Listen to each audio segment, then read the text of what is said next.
আসসালামু আলাইকুম। কয়েকদিন আগে আমার এক ভাই জানতে চাচ্ছিলেন যে কিভাবে ধানের জমিতে মাছ চাষ করবেন। তো আমাদের এই জমিটা দেখেন, এটাতে আমরা ধান চাষ করি প্লাস ধানের সাথে মাছ চাষ করি। আলগুলা দেখলেই বুঝতে পারবেন যে আলগুলা কতখানি উঁচে উঁচে করে বাঁধা আছে। দেখেন, ধানের জমিতে মাছ চাষ করতে হলে সবচেয়ে যে বিষয়টা বেশি গুরুত্বপূর্ণ তা হলো সঠিক পরিকল্পনা করা। আপনি যদি পরিকল্পনার ঘাটতি রাখেন বা ভুলভাল নিয়মে মাছ ছেড়ে দেন তাহলে লাভবান হতে পারবেন না। সেজন্য প্রথমে আপনাকে একটা সঠিক বা উপযুক্ত জমি নির্বাচন করতে হবে, যে জমিটা বর্ষার পানিতে ডুবে যাবে না বা ডুবে যাওয়ার সম্ভাবনা নেই। তাহলে আপনি মাছ চাষ করে অনেক নিরাপত্তা পাবেন। তাই ধানের জমিতে মাছ চাষ করার পূর্বে আমার সম্পূর্ণ ভিডিওটা দেখুন, তাহলেই সঠিক একটা প্রাথমিক ধারণা পাবেন ইনশাআল্লাহ। ধানের জমিতে মাছ চাষ করতে গেলে তুলনামূলক একটু উঁচু জমি হলেই ভালো হয়, কারণ তাতে মাছ চাষের নিরাপত্তাটা একটু বেশিই পাওয়া যায়। কারণ বন্যার পানিতে মাছ ভেসে যাওয়ার কোনো সম্ভাবনা থাকে না। তার আগে আমাদের জমির অবস্থানটা দেখাতে চাই। যে দেখেন, জমিটা কিন্তু নিচু জমি না, এটা একেবারে সমতল উঁচা জমি, ভিটা জমি বলতে পারেন। ভিটাও নয়, আবার পাতারের মাঝখানে। তাও এদিকে পানি থাকে না বা বানের পানি আটকে থাকে না, সেই রকম একটা জমি।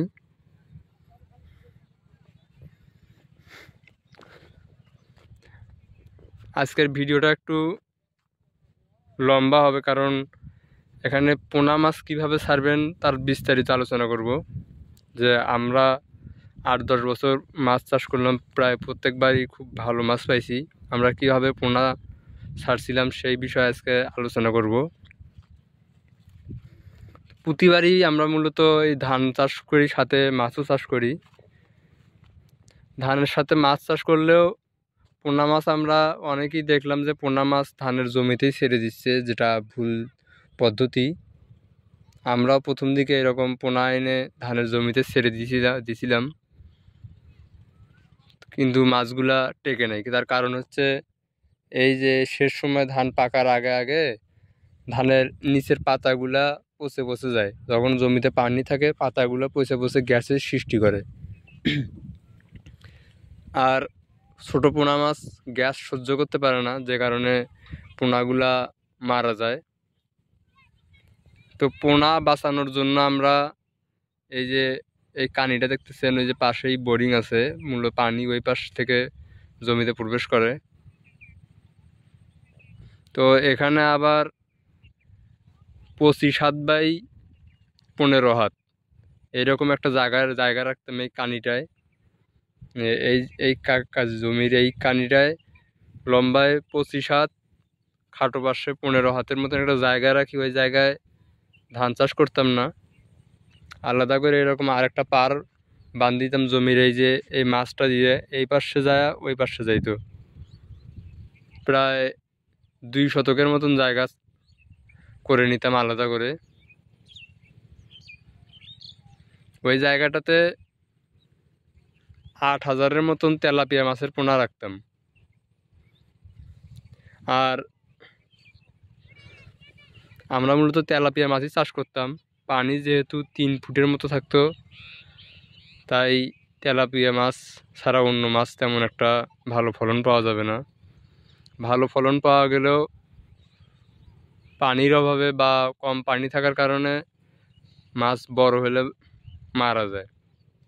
যেমন ধরেন সিলভার কাপ বা গ্রাস কাপেরও ফলন ভালো হয়। গ্রাস কাপ সবচেয়ে বেশি বড় হয়, কিন্তু যখন জ্যৈষ্ঠ মাসে অনেক বেশি রোদ হয় তখন দেখা যায় যে একদিনেই গ্রাস কাপ মারা যায়, অনেক মাছ মারা যায়। আমাদের 2-3 বার এরকম হয়েছে। কিন্তু তেলাপিয়া মাছ অনেকটা রোদ সহ্য করতে পারে, তাই তেলাপিয়া মাছ চাষ করাই আমার মনে হয় স্বল্প সময়ে তেলাপিয়া মাছের মতন ভালো ফলন, আর বা স্বল্প সময়ে তেলাপিয়া মাছের মতন লাভজনক চাষ আর কোনো মাছে নাই। তেলাপিয়া মাছ প্রায় 4 থেকে 5 মাসের মধ্যেই 4টে কেজি বা 3টে থেকে 4টায় 1 কেজি হবে। এরকম হবে। তো যেটা নিয়ে আলোচনা করতে চাইছিলাম যে পোনা এনে সবটা জমিতে ছাড়া যাবে না।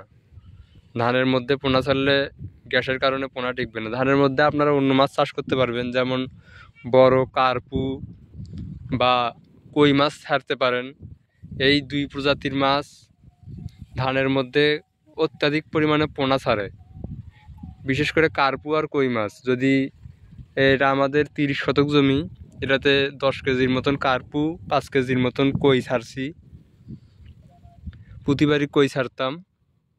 যে মাছগুলা ধান কাটার পরে পানি থাকতো হালকা হালকা পানিতেই অত্যাধিক পরিমাণে পোনা দিত, যেগুলা পরবর্তীতে তেলাপিয়া মাছের সাথে চাষ করতাম। আর তেলাপিয়া মাছ ধানের মধ্যে টিকবে না। ধান কাটার পর প্রায় আমরা চৈত্র মাসের শেষের দিকে বা মাঝামাঝি সময়ে তেলাপিয়া মাছের পোনা আনতাম। তো তারপরে চৈত্র, বৈশাখ, জ্যৈষ্ঠী প্রায় 2.5 মাস পর ধানের জমিতে মাছ ছাড়ি দিয়ে, ধান কাটার পরে জমিটাতে মাছ ছাড়ছিলাম। প্রায় 2 থেকে 2.5 মাস পর যখন ধান কাটতাম, তারপরে সবটা জমিতে চুন প্রয়োগ করে কৃষি অফিস থেকে পানিগুলা পরীক্ষা করে আনি। কৃষি অফিস থেকে পানি পরীক্ষা করে যখন নিশ্চিত হয়েছি যে এই পানিতে মাছ ছাড়া যাবে, তারপর তেলাপিয়া মাছ ছাড়তাম। কেননা তেলাপিয়া মাছ অনেক সেন্সিটিভ, অল্প একটু গ্যাসেই ছোটো থাকতে মারা যায়। আর যদি পানি আপনি পরীক্ষা না করেন তাহলে বুঝতে পারবেন না ধানের জমিতে গ্যাস হয়েছে না অন্য কোনো কারণে পানিগুলো বিষাক্ত হয়ে আছে, এটা বুঝতে পারবেন না। ধানের জমিতে মাছ চাষ করা খুবই রিস্ক, কারণ ধানের যে শেকড়গুলো আছে এগুলা কিন্তু ধান কাটার পরে পচে যায়, যে কারণে গ্যাস হয় অত্যাধিক। তাই ধান কাটার পরেই মাছ ছাড়া যাবে না। মাছগুলো এখানে আলাদা করে বান্ধাই থাকবে।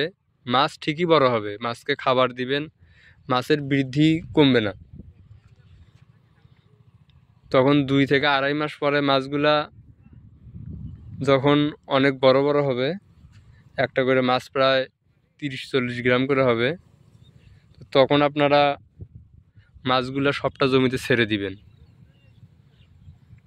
তখন মাছগুলা সবটা জমিতে ছেড়ে দিলে মাছ আর মারা যাওয়ার কোনো রিস্ক থাকবে না। আর মাছের পোনা যদি মারা না যায় তাহলে নিঃসন্দেহে মাছ চাষ লাভজনক হবে, কারণ সবচেয়ে বেশি ক্ষতি হয় পোনা মারা যাওয়ার কারণে। যেটা পোনা মারা গেলে আপনি কখনই লাভজনক চাষ করতে পারবেন না। তো আমার কথা বুঝতে পারছেন নিশ্চয়ই। মাছ ডাইরেক্ট ধানের জমিতে ছাড়া যাবে না। আগে আলাদা করে একটা জায়গা করে নিয়ে সেখানে বড় করে নিতে হবে, যাতে মাছগুলা গ্যাস অথবা তাপ সহ্য করতে পারে, সেই রকম করে নিতে হবে। তাহলে মাছগুলা নিঃসন্দেহে লাভজনক চাষ হবে। আর আরও একটা সমস্যা, ধানের জমিতে সাপ ব্যাঙ বেশি থাকে, যে কারণে যদি ছোট ছোট পোনা এনে ছেড়ে দেন তাহলে ব্যাঙ অথবা সাপেও পোনা খেয়ে সাবার করে দিতে পারে। তাই আলাদা করে জাল দিয়ে ঘিরে খুব সুন্দর করে রাখবেন। মাছ ধান কাটার পরে মাছগুলা জমিতে ছেড়ে দিবেন, দেখবেন নিশ্চয়ই আপনার মাছ চাষ লাভজনক হবে। তো আরও কিছু জানার থাকলে কমেন্টে বলতে পারেন যে কোন বিষয় জানতে চাচ্ছেন। আমার প্রায় 8-10 বছরের অভিজ্ঞতা আছে এই ধানের জমিতে মাছ চাষ করার। এবার এই দরদামের কারণে আমরা জমিতে মাছ ছাড়তে পারিনি, তারপরেও দেখি কতদূর কী হয়। যদি আমরা 50 থেকে 55 হাজার টাকা বিঘা দিতে চাইছি, কিন্তু ওদিকে 75,000 টাকা বিঘা চেয়ে বসে আছে, যে কারণে এখনও দরদাম ঠিক হয়নি। তো যারা সম্পূর্ণ ভিডিওটা দেখলেন তাদের সকলকেই বিশেষভাবে ধন্যবাদ জানাচ্ছি। আর যদি ধানের জমিতে মাছ চাষে আগ্রহী হন বা নিচু জমি মাছ চাষ করবেন, তাহলে পোনা টিকানোর জন্য আমার এই কথাগুলো ফলো করবেন। দেখবেন উপকার পাবেন ইনশাআল্লাহ।